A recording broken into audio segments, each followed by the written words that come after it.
Welcome, Hertha. Thank you so much for coming today. Uh, would you like to introduce yourself?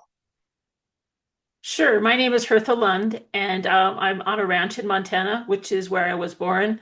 And I'm really happy to be here with you today, and I'm sure we're going to have an amazing conversation. Yes, thank you. Yeah, me too. I'm very excited. You have quite a story to share.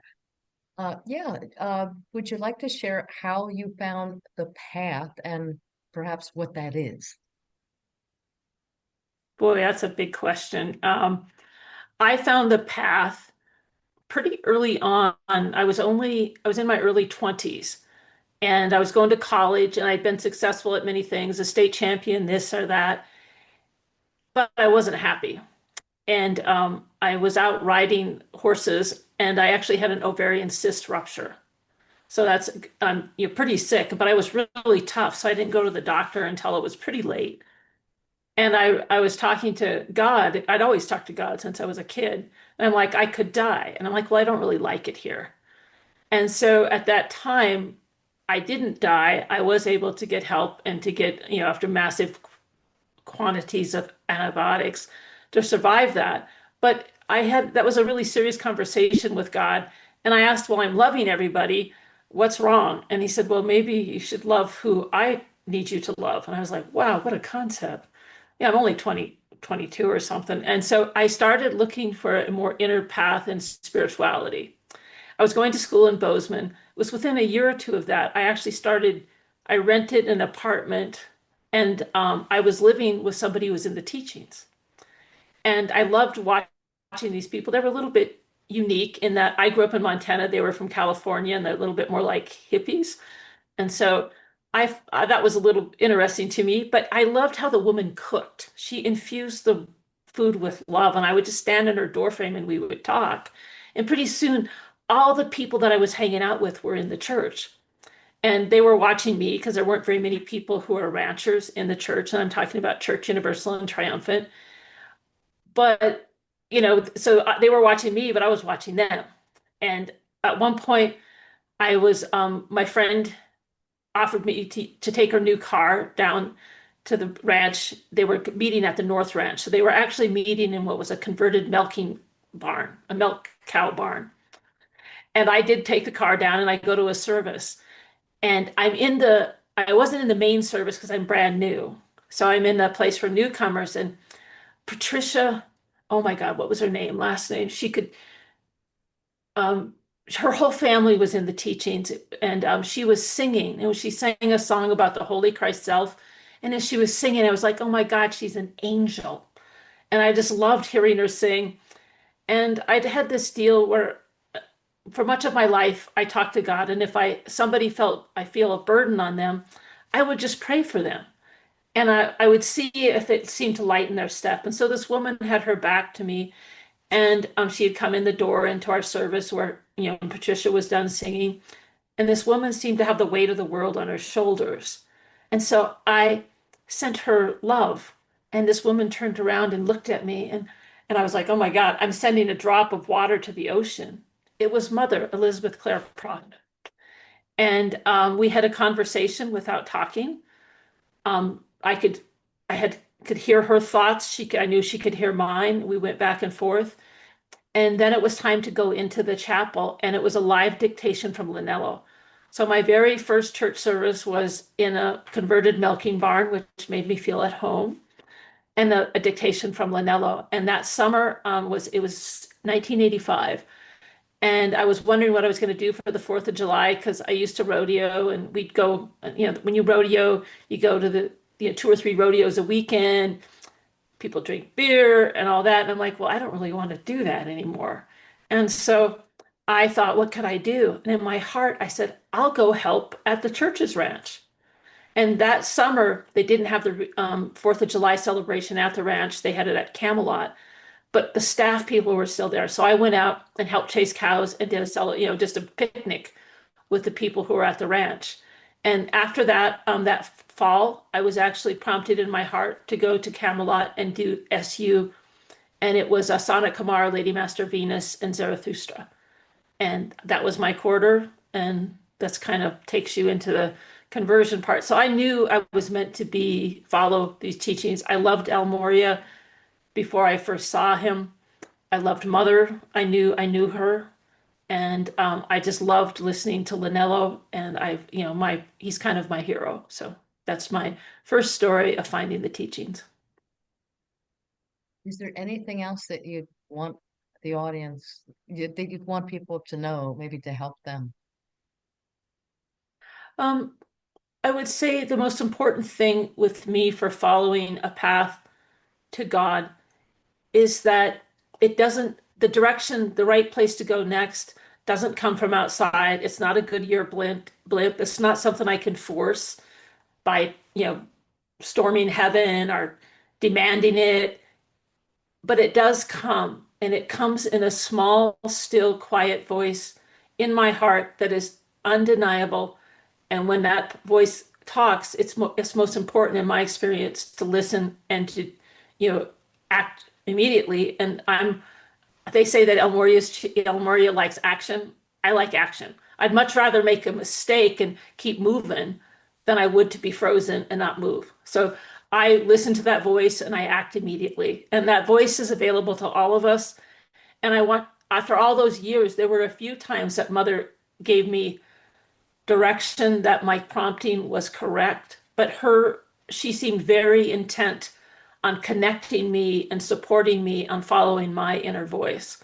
And so I think a lot of people think that, God, the masters, the messenger, somebody will tell us what to do. If somebody does that, we're kind of abdicating our part in our own journey. And that I really believe that voice is available to all. And that part of, we've been gifted with the teachings, but the most important thing is to open our hearts and our minds and to be very practical in how we take steps to fulfill following our path home to wholeness and oneness with God. But what if some people I've worked with have trouble trusting themselves and the voice because they've had a tough, as you call it, journey, and it's tough for them to believe themselves. How do they don't know where to start. What would you recommend? That's a very interesting question because I had a tough childhood. I had complex PTSD for much of, up until I was 50. I didn't, it was kind of something I could keep tapped down by living full on and never really stopping. And I still developed the ability to sort through all of that noise, internal, emotional, and mental noise, to find the voice. And so I think if I could do it with that scenario, I believe anybody can. And it's just like anything, being a good lawyer, which is what I've been an attorney for 30 years, we always have confidence in what we prepare at and what we do. So a constant path, a daily path and practice of listening to that voice inside and following it will develop further confidence. So it's like little things and big things. I mean, in the morning, you get up. What do I want to, do first? Well, I prefer to have, drink some fluids and go to my altar. But sometimes I may have something that I need to do and I have to ponder, is this something I need to do now, or is this something that's trying to keep me away from my prayers? And it could vary day to day, but every moment of every day, even our small decisions, there is a higher and a lesser answer. And so if we practice following our inner voice and just doing it, I mean, I think that's the hardest thing for anything about wholeness, healing, a spiritual path, is doing. We get, I, like others at times, get paralyzed by my own, trying to figure it out, not wanting to make a mistake. What I've found in my experience is that it's not the mistakes I make, because if I keep moving, I can re-up. If I do something wrong, I can go back to the altar, I can ask for forgiveness, and I can start again right now. And if I do that over and over again, and I just keep going, then the path opens up and I become, but that's key to all healing. I mean, to me, healing, wholeness, the spiritual path, to me are very congruent. It is all the same thing. And after dying and coming back, that is our first purpose for being here, is to find and embody our divine geometry, which is intricate and exquisite to each one of us. And the reason we have a body, I used to be kind of arrogant about having a body. I didn't want to be here because I thought God sent me to the wrong place. Yes, was extremely arrogant. And now that I've come back and I've spent 10 years trying to find wholeness and implement all the knowledge and everything that I've been blessed with, I am aware that how important the body is. I think we can make progress in life or in our evolution in between embodiments, but the body adds an honesty and it adds a workroom for us to understand things. And that's why we are so blessed to have the body. And there's nothing more important in this life, nothing, nothing, nothing besides us using the time while we have a body to work through all that keeps us separated from being one with God.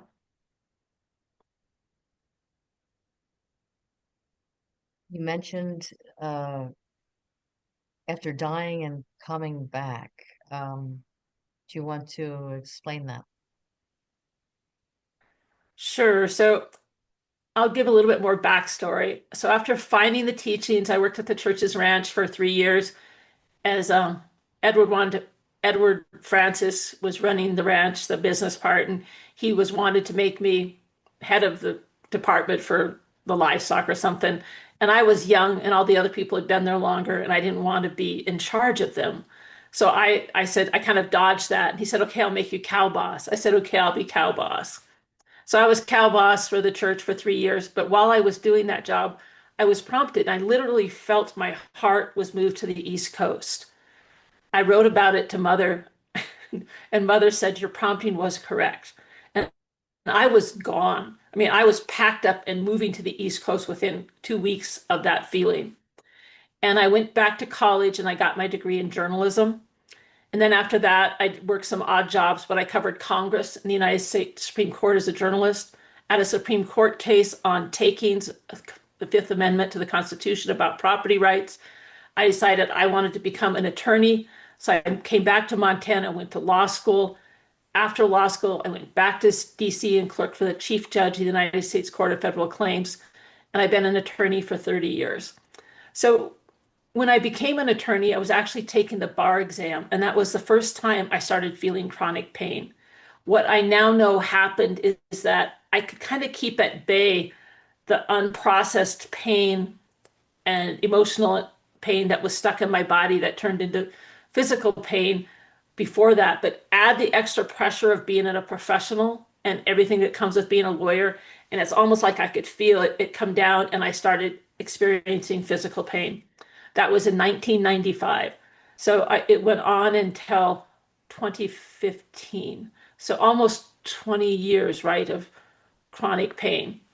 And but I became an attorney, but as long as I worked really hard, which of course you get rewarded for being an attorney, I could still keep everything at bay. So I was trying to succeed in life by working hard, a good thing, but I never wanted to slow down enough to feel because of the trauma that was stuck inside me. And yes, I was on the path, and yes, I had the teachings. Yes, I used the power of the spoken word. And no, I did not allow the spoken word to enter my being and penetrate because I did not want to feel the pain. I think that one of the problems that I had and maybe others have on the spiritual path is we use the higher teachings to do a spiritual bypass, which means we think about the teachings up here and we kind of think about our heart, but we don't really let the teachings into our bodies to penetrate our beings because of whatever we've decided we need to protect so that we don't feel, so that we don't hurt. At least that is my story. So 10 years ago, after 20 years of being an attorney and a successful attorney, and also note during those years, I also served more than 10 years, somewhere between 10 and 15 years as an elder in the church. And I had been a board member for several terms. I don't remember the exact time frame.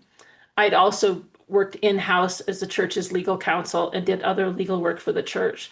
So I'm pursuing my path and profession as an attorney, but I'm also spending a lot of time serving the church. And I'm still not letting the light into my being to penetrate my cells and atoms and electrons. because I'm doing everything I can to not feel because I have complex PTSD. So 10 years ago, it just got to be too much. And one day, I I didn't think I could go to work, but I decided I could. I drove almost to the office and I turned around and came back. I said, it hurts too much. My chest was hurting. And I had developed pericarditis or inflammation around my heart. That day I called the ambulance and it came and got me and they checked me out to see if I had severe heart problems. And when they got there, they actually had a very hard time getting a line in because I was in shock from so much pain.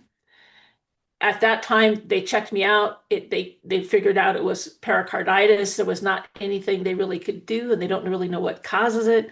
So I came back home. But in that year, I was in and out of the hospital, and it just kept on getting worse and worse and worse. And my husband took me to Billings, and we actually traveled there. I was going to see a heart doctor, and as we were traveling, it was a horrible storm, and I'm in the back in the back seat trying to lay down. I'm in just miserable pain. And I realized, I said, I could be septic. I mean, I studied pre-vet, pre-med before I went to work on the church's ranch. And I'm like, all these symptoms I have, something's really wrong. So the next day when I went to the doctor, I told his nurse, I said, he should admit me to the emergency room. And she asked me why. I told her. The doctor came in, he examined me, and he said, I'm going to admit you. When I was admitted, my CRP, which is a measurement of inflammation, and they get nervous if it's 7, was 197. I was put into the floor, not intensive care, but not the regular floor. There's a floor in between. And so I was there. I wasn't intubated, but I was on oxygen. And I hurt, everything in my body hurt because I had systemic inflammation that was mostly around my heart and lungs. I had pneumonia, pleuritis, and pericarditis. So I'm laying there and I went across the floor one night, the next door over, one of the patients coded and died. And I could see and experience that. The next night, I must, I could, it happened down the hall and I knew about that too, even though it wasn't next door. And I'm talking to God and I'm like, I could die. And it's like, well, yes, you could. And I'm like, well, I don't really like it here. It's kind of been a horrible place for me. And and then I thought about my husband. I love him. And I thought, well, what if I leave? What will happen to him? And I thought, he'll hurt, but he'll be okay. And I thought about my dogs, my horses, everything that I loved. And then I watched myself, I'm observing myself, and I kind of laugh. I'm like, you know what? I didn't think about how much money I made. I didn't think about being an elder. I didn't think about, being a board member. I didn't think about the cases I won. I didn't think about the saddles I've won in rodeo and the state championships. All I thought about is who and what I loved. And as soon as I'm just, really anchored in that love, I just automatically was enveloped in this tube of white and gold shimmery light. And it was huge. It was bigger. It was bigger than one can imagine in human form. It's like it encompassed, way out beyond, like it was like a universe of a gold and white shimmery tube of light. And I go up it, up, up, up, up. And I love this. I'm like a little 4-year-old running to my heavenly parents' lap. I feel love, totally, totally worthy. No, no more pain, nothing but freedom, and I'm totally at home. And then I realize I'm going to see someone pretty soon. I figure it's Elmoria. And I go deep within and I'm like, uh-oh, I know I can stay and I'm loved and I'm welcome. I also know I didn't do what I was born to do. And so I went really deep into my heart and actually my solar plexus. And I made a promise. I said, I promised God I'll do whatever it takes to heal and get back into my body. And as soon as I made that promise, I just felt from high in the upper atmosphere, like I'd been walking way, way, way up there above the clouds, and it was this amazing place, just one with light. And I fell out of there, and I just went whoosh right back into my body, and it was awful. I felt like I was crawling into a dead elk carcass laying on the interstate. I was not granted instantaneous healing, so I go from this feeling of extreme light and love to being in my sick, heavy body. And so I've been keeping my promises for the last 10 years to do whatever it took to heal. And I didn't understand why I promised to get into my body until now later. I needed to occupy my body, and to occupy my body, I actually had to experience the pain and let it go through me, to let it go out so that I could, the light and my divine geometry and identity could be built around me. So that's that was my life-changing event. And I sometimes wonder, could I have done it without dying? I don't know. I was pretty committed to not feeling, and I was afraid that the pain would kill me. And the truth is, not feeling the pain actually killed me. So, When you say not feeling the pain, you meant the emotional pain, is what you meant. no, it was both emotional and physical. Um, Bessel van der Kolk, I think, first wrote the book that the body remembers. When we are an embodiment and we take on pain that we don't process, it does get lodged in the body, which is actually a blessing because that it's, I could, once I decided that I could do it and I got courage and I had help and God helped me and I know Mother Mary helped, I could then feel and process the pain.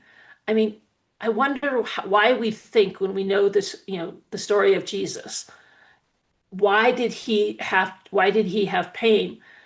There's a part, I think, of becoming whole, and Jung talks about this as far as psychology. There's a certain amount of pain that is needed, that we need to go through to help crystallize our wholeness. And my experience on the path and with people who decree is, I think sometimes they think that decrees allow them to avoid the pain part. I think because we decree, we get much less pain, but that doesn't mean that there's not a part of the path that if I don't want to stop at 51% of balancing my karma. I want to go 100%. I want to walk the earth in my highest consciousness as my gift to God, the masters, myself, and all who I love, and to God. And so I think to do that, if we want to take on that path, there will be a time where, and I've studied this in the teachings, where there is a certain amount of pain. So for me, it was emotional pain and it was physical pain. And in some ways, once I set my heart and mind to it and asked God for help, the physical pain was in some ways easier than emotional pain, because emotional pain is amorphous and it's hard to stay with. I At had what I had fibromyalgia, um, migraines, endometriosis, and low back pain from I had in my while I was working for the church as a cow boss. I was also a horseshoe and blacksmith for 7 years, and I did shoe horses for almost 30 years on, occasionally. Horseshoeing is very hard physical work. So that, along with my athletics and rodeo, I'd done a lot of, literally heavy lifting and had accidents and stuff. So I had some broken up body parts also. So that, along with the unprocessed pain, emotional pain, I had stacking of multiple pain conditions. The good news is that after dying, coming back, even though the doctor said I would never get rid of the fibromyalgia, they were sure that because of the severe inflammation, that I would get severe scarring around my heart and lungs. None of that happened. Today, I live pain-free by God's grace, and I live in a consciousness and a way of being that I never thought was possible. And, yes, I was blessed to come back, and I put my nose to the grindstone and opened my heart and had the courage to do the deep, deep inner work that is necessary to experience transformational healing while yet in a body. uh, I mean, I've several things I want to ask. One is going back, and I don't want to lose where we are now, but you did mention when you were up there in heaven, you didn't want to come back because of the love, etc. But you said you knew you had not finished your calling or your, do you know what that is? First and foremost, I know my calling is to embody wholeness, the word, to walk the earth in the greatest amount of literal embodiment of love and light that I can manifest. And second is to share that through writing, speaking, being. And, I think each one of us, our purpose is to be whole so that we spark, when other people feel us, see us, experience us, they can look and say, well, if that person can do it, they're human like me, I can do it too.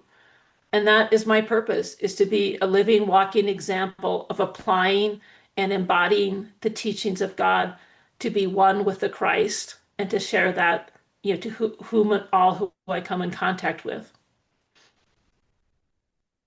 I I don't know how much deep you want to go, but you mentioned the pain, the emotional pain. I don't know if you want to share any of the background, because there are people who've been through Mhm. trauma and things and feel hopeless, or they don't know where to start.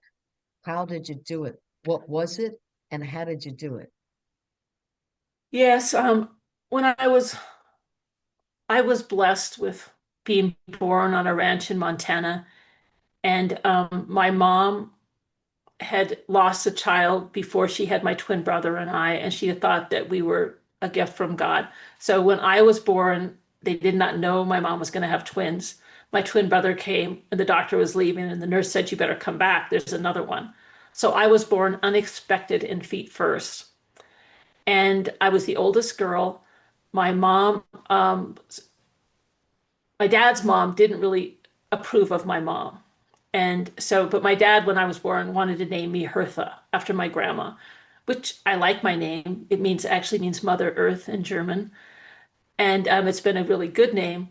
And because my mom felt unaccepted by her mother-in-law, it caused a problem. That wasn't the only problem, though. My mom had been abused when she was little. And in the 60s, when I was born, there weren't many resources in rural Montana. So my mom didn't have a way to deal with that, and she chose to use alcohol. So having a daughter be named after her mother-in-law who didn't approve of her, I think all of her unprocessed stuff came cascading down. And so she could be pretty violent and scary. When she was drinking, it was like her personality would flip and it wasn't her there. And there were times like when I was 5 or 6, I couldn't find my shoes. And she choked me. I was standing there flopping as she's shaking me, and she looked me in the eyes and she dropped me and left because she realized that she could kill me. And so she never comforted me, but she did drop me and didn't kill me. And so there were many times as a little girl that I knew I had to stay away from my mom because she had the potential to be pretty violent and mean. She also had the potential to be really loving and funny, and she was extraordinarily talented as far as being able to fix things. She could drive anything on the ranch. She was very hardworking. So to me, it was a very twisted existence. And I loved her. I am a devotee of the Divine Mother, and I loved my mom, even with all of this stuff.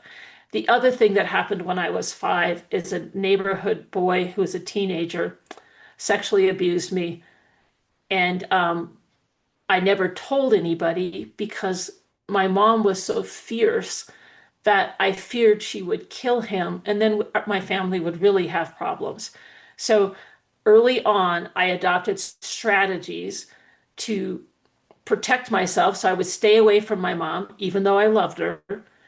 And in fact, she didn't die. She died at 88. Well, but before this, there were other things she did. She would sometimes be suicidal. And so in my teens, I would find her with a gun on her legs, threatening to commit suicide. And I would talk her out of it. I'd say, "Mom, that's not you. I love you. That's not you." And she would be able to finally, if I could be focused enough and integrated enough and love her enough, she could pull herself back together. And she actually did live until she was 88. And she didn't leave her body until I got there. And I actually then had my near death experience after she left because I don't think I could do my healing work until she left. It was a pretty twisted up mess in my emotional body. And so I had twin towers, and I'm trained in Gestalt coaching. And Gestalt is a German word for wholeness, and it believes that we all have lightning strikes where we decide what the truth of the world is. And so I had twin trauma towers, and a lot of the trauma was done before I could speak, so a lot of it was pre-verbal. And so once I realized that, and I promised God that I would take care of it, that's what I've worked on for the last 10 years. But I had throughout my life done various things of, I did do therapy with a psychologist. I have obviously had a strong prayer life with a half hour to an hour and a half of prayer, decrees, devotions daily for almost 40 years. So I had lots of good foundation to be able to set me up for success. But I did work very hard for the last 10 years. It was way harder than law school to do, and I promised God to do whatever it took. But what it taught me is that when I was true in my desire to become whole, everything that I needed, the next step, the next person, the next modality, it all came to me. I just had enough courage. And note that every time one of these places, opportunities would come, part of me would be scared. And I knew that, I had to listen to that voice, but I also had to know that the things that scared me were scaring my soul. So it might very well be the very right thing to do was to, go to where I feared to go because that part of me that had been wounded was afraid of, going the next step. So, Uh, you mentioned I guess I didn't maybe I didn't get it right. Pre-verbal trauma as a twin. What do you mean? well, I am a twin. The pre-verbal trauma didn't come from being a twin. In fact, my twin brother didn't have trauma because he was a boy and he experienced a different life, even though we're the same age. My trauma came because my mom hadn't dealt with her childhood issues, and much of the damage to my psyche came before I could talk. Because my mom was many good things, she was not really cut out to be a mom. And until she, if she could have had a way to deal with her damage and trauma, there's actually a word for it. It's called mother hunger. And mother hunger is a term created by Kelly McDaniels, who is a psychologist, and she coined that word after working with multiple women who didn't give the nurturance, love, protection that they needed from their mom. Now, note, I'm a devotee of the Divine Mother. I now know when I first met Mother, when we first talked, she told me, she says, I'm not your mother. And I was like, why would Mother tell me that? And I just kind of took it under advisement. She told me that because she had an awareness of my damaged psyche and she didn't want me projecting my bad mother onto her. That's my understanding. And anyhow, for to be on the path of the Divine Mother and to have that much trauma, and emotional damage early on, as it's created. I've had to work for my oneness with the Divine Mother today. So I see. So when you were young, so it could have been at the first year of life before 2 years or so, that's when she wasn't caring appropriately for you, loving you appropriately, but your brother she was. Okay. Um, it sounds like you are an incredibly strong soul. I know there's karma. uh, Maybe I shouldn't be saying this.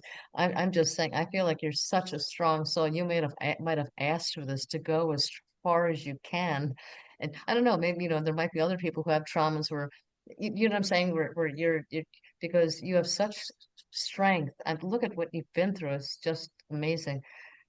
Is there anything else you think would be helpful for other people who have pain and yeah. Yeah, so um, I do think that I was meant to have my mom. It was definitely part of the plan, and I needed it. I am aware a little bit of past lives, which I won't go into, but it all makes sense on the path of a soul or the hero's journey that I needed, my my mom to not be a perfect mom. I think that she actually went for the Emmy. She could have just been a bad mom. And I also am aware that, to help her heal, the greatest thing I can do is heal myself. I think when we heal up and down the family tree, and our healing, rink goes out, ripples out to all whom we've loved. Having said that, pain, in some ways, pain is true north. I now know after the healing journey I've been on that, if you want to find a portal to wholeness, be aware of where your pain is and where your fear is. And then, pray and look at that, but look at it as a portal to go through that will open up to greater wholeness and oneness with God. I mean, St. John of the Cross, the path to wholeness and oneness we've never been told it's easy. And so I do believe that my background and my message is if I can do it with that, I mean, I'm just a simple ranch girl, who has had now I did always feel a connection to God, to talk to God and to Mother Mary, even though I was brought up Lutheran. That never left me. But to go through and to keep that through thick and thin, but if I could do it, anybody can. But we just have to have that. My book is called The Alchemy of Resilience, and it talks about my rugged path to wholeness. But it's a story that it's all of our stories. It's our soul story. And it just means that every day it's as practical as every day we get up, we understand that we're going to have, karma coming to us. It's our opportunity to do a daily practice of being one with God. We do our devotions. We eat the best we can. We open our hearts to those around us. If we make a mistake, we try to figure out how to fix it. If God opens a door to us at an opportunity, my position is, go through the door immediately and see what happens next. Because anything that we miss, I mean, I so wish if I could go back and do my life over, I regret that I waited until I was 53, 52 to actually do the serious work of being true to my heart and to, surrender, to feel and face and go through the pain. And I can tell you that I was sure the pain would kill me. And I had a significant amount of unprocessed pain because of that trauma. But when I went into it and finally got there, it was like a paper tiger. The fear of feeling it, the concern that it would unwrap, that I couldn't handle it, that was all a lie. It wasn't easy, but it was way easier to go through it than to resist it. But I didn't know that until I actually experienced it. Thank you. Um, would you like to share for people what you do now? Sure. I still practice law, and I'm hoping I'll be able to wrap that up in the next year or two. My passion is on my healing path, I turn back to horses. I'm actually one of the pictures that I have in front of me that I noticed while we were talking is I have a picture of a mare and a colt. And to me, that is where I learned nurturance and where I first witnessed the Divine Mother. And my love of my life growing up and kept me on the planet was horses. And for me, being with horses is synonymous with being with God. And so I went back to, after doing many other modalities, I did regular medicine, I did acupuncture, I did body experiencing, somatic experiencing, I did psychology, I did, oh my God, homeopathy, different diet. I mean, all different types of things as I was healing the last 10 years. But the anchoring and the best thing I did was I went to a training with Melissa Pierce at Touched by a Horse. She is a pioneer in the horse therapy world that's happening today and is just opening up. And she is a psychotherapist, but trained in Gestalt, but she was also a master horsewoman. And so she started witnessing when people would come to work with her and when their souls were going through stuff and how the horses showed up for them. So I'm trained as an equine Gestalt coach, and I did the first 2 years, and then I did a master's training. So I've got 4 years of training in equine Gestalt coaching. My first retreat was 5 women who lost someone to suicide, 3 of them their children, and they all said that it was life-changing, and they went forward being more able to live their lives. I've done 10 retreats. My husband and I built a retreat center on our ranch. I have 6 horses. My business name is 4 Horses for Wholeness. My husband said, "Why do you have 6?" And I have 4 horses for wholeness because it's the 4 lower bodies. I help people understand that they have a spiritual, mental, emotional, and physical body, and that the key to walking, to healing, is to have those bodies aligned and whole and that's the process is through our hearts. My logo is a figure eight with the four horses underneath, and in the middle there's a heart. So it's as above, so below, and that's the path to wholeness. And I also have written the book. I am at the point of launching a speaking career, an inspirational speaking career, where I hope to take stages across the country and the world to be able to help spark people to have the trust and courage to walk their path to wholeness. On July 3rd, I fly to Oxford, England, where I'll be giving a talk, recording a talk at the Oxford Business School about what horses know about AI that most people don't know. And the spoiler alert is that the message is when we are congruent in our consciousness, heart and head, and as we know, our threefold flame, then, that's something AI can't do. AI cannot embody. And horses are aware of when we're congruent. They're like equidetectors. A lot of us are not aware when we're out of alignment, but horses respond to us being in alignment and congruent and authentic. And they show up. Heart math has measured the emanations from a horse's heart, and it's 5 times greater than a human's heart. So when we're healing, especially and we all have emotional parts, lightning strikes where we've, kind of shut down. When we're healing that, it helps to have another nervous system that is, level balanced and, as we know, probably vibrating at a level that will help our nervous system in being healed. Well, horses, like my big mare Mystic, is 1,700 pounds. And so you take that mass and her being in her heart, and she is amazing with people as they're going through healing. And all of them have different gifts that they bring. And so to work with them, to team up with them, and to help people find their path to wholeness. I have several women that came to retreats last year that say that when they wake up and they actually, when they meditate, which they didn't used to do before, but meditate, they think of what it felt like to be here at the ranch with the horses and what they learned at the retreat.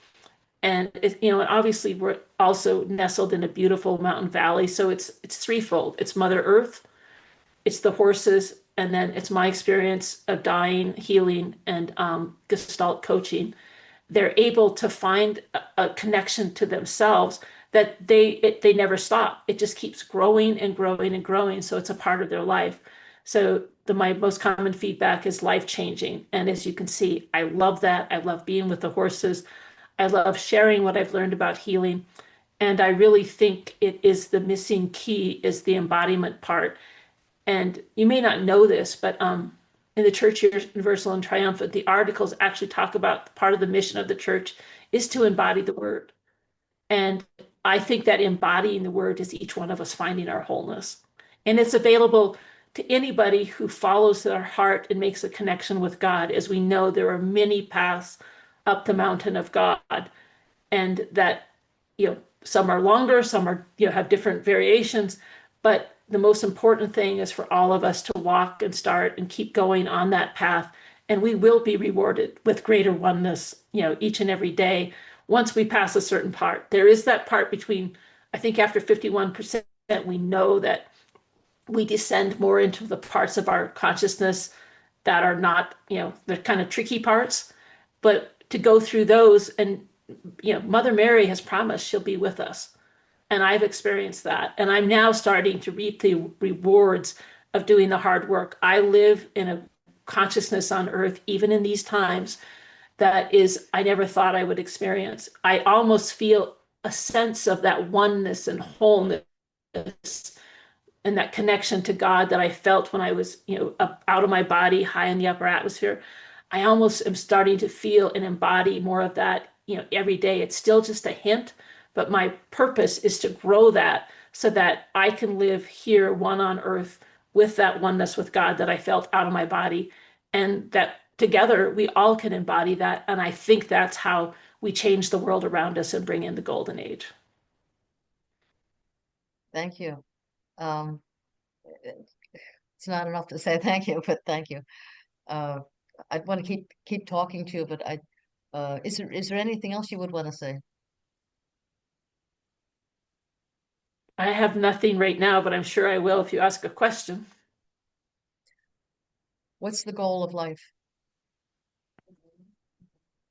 the goal of life is wholeness, to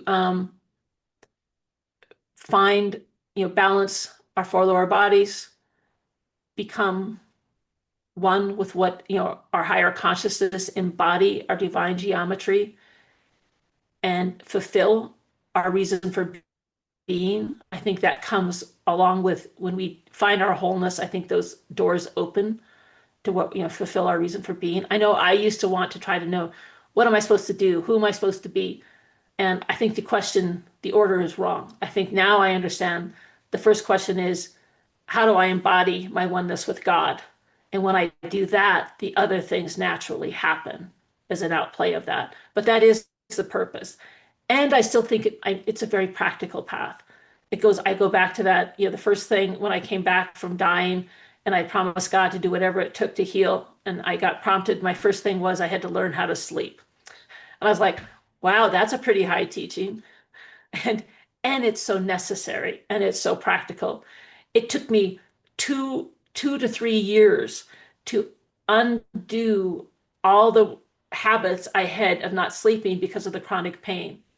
I did sleep hygiene. I did multiple different things. I was patient. I learned how to, do the inner work of slowing down and also not getting scared, because at first when I didn't sleep, I'd get scared that I was going to go back and feel all the pain again. I mean, all these different levels of being that I had to almost treat like an Olympic athlete, but not, winning the golden medal.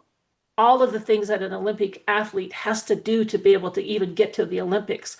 I was back to square one with my inner being and how I lived to learn how to sleep. Again, it took me at least 2 to 3 years. And one morning I woke up and I looked at my husband, John, and I pounded my chest and I said, I'm a champion sleeper. He said, yes, you are.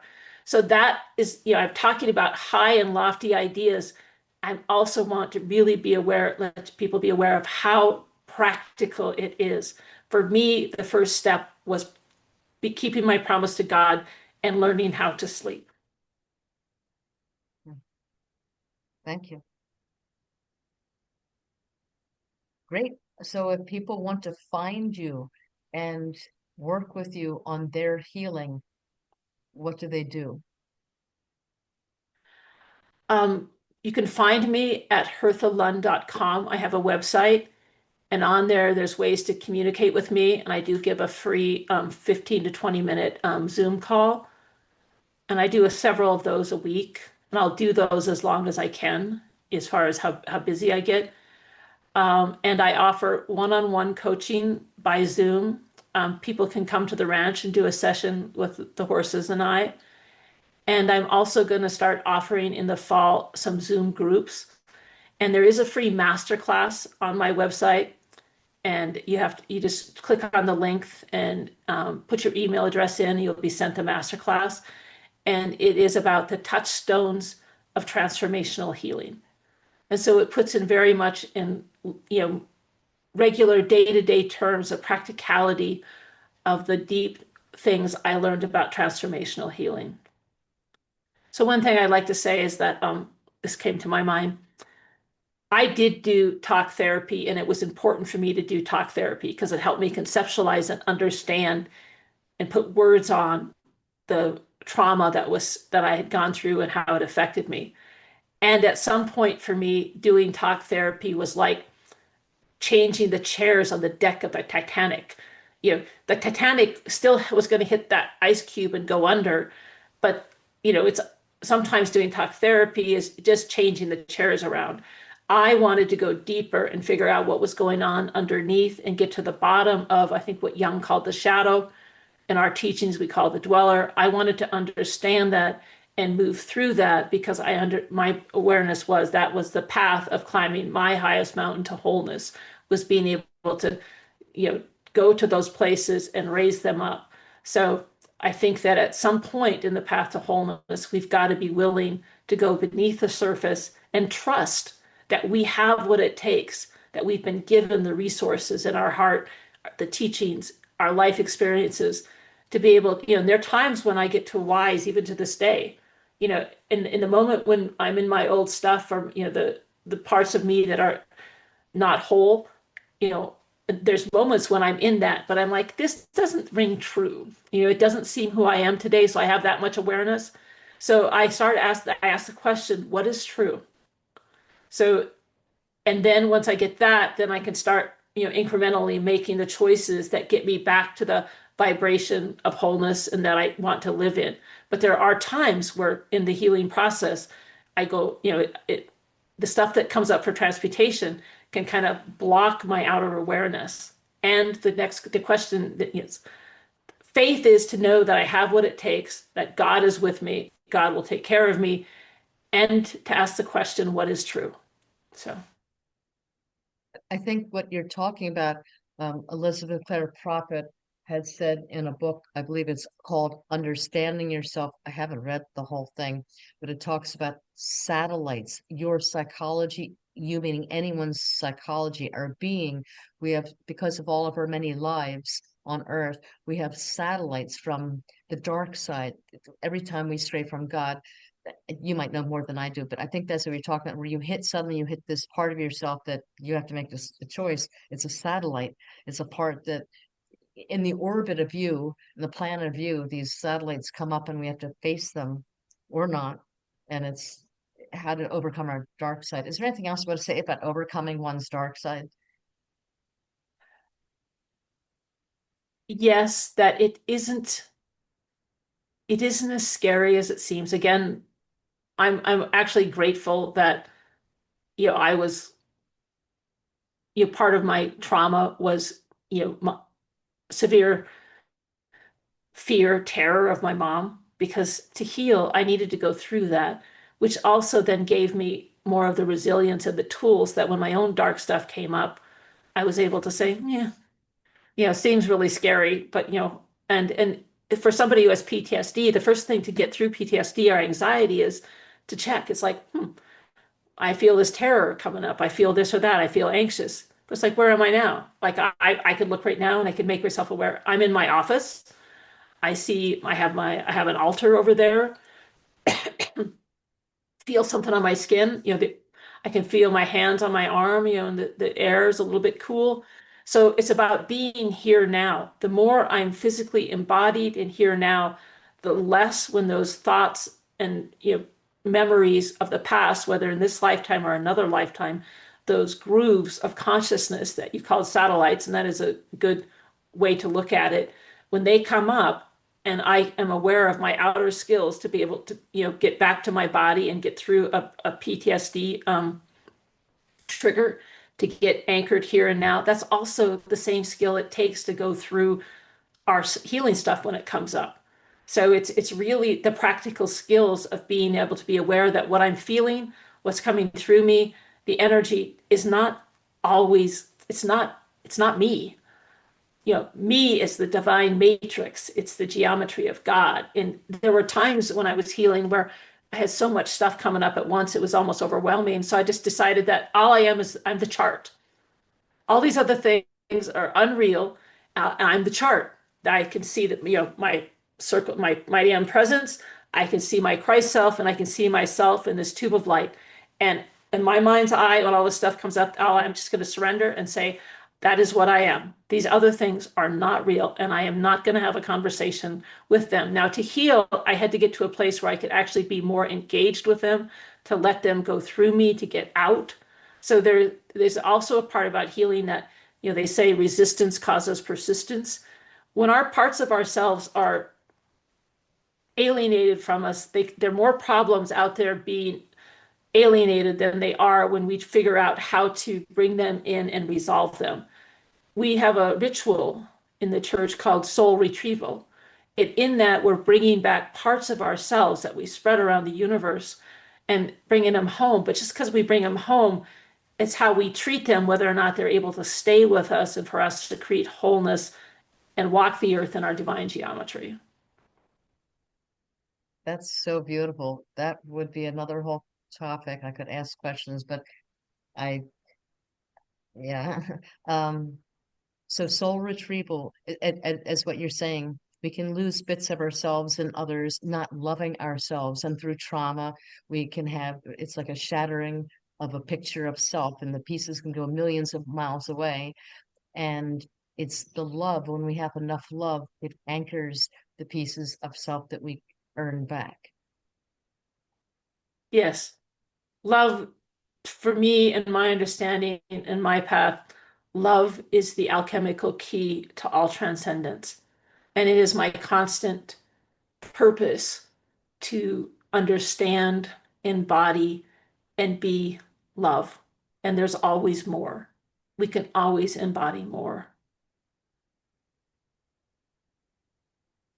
Thank you.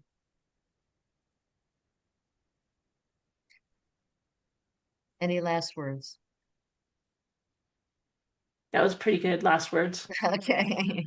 All right. God bless you. Thank you very much for sharing your journey. It's very inspiring and uplifting. A hero's journey. Thank you.